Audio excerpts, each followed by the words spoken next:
First, visit iReaShare.com and head to the phone transfer page. You can scroll down to check all the features and the step-by-step guide in detail.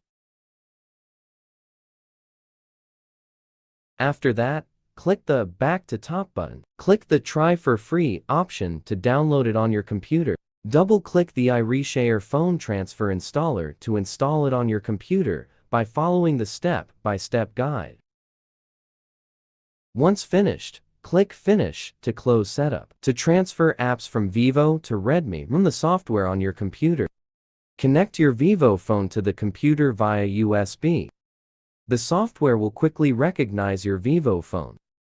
If prompted, please click OK or Allow on your phone to make sure the connection is established. After successfully connecting, link your Redmi phone to the computer via USB cable. When the devices are recognized by the software, you will see Connected under them. Tick off apps, then click the Start Copy button. All the apps will be transferred from your Vivo phone to your Redmi phone.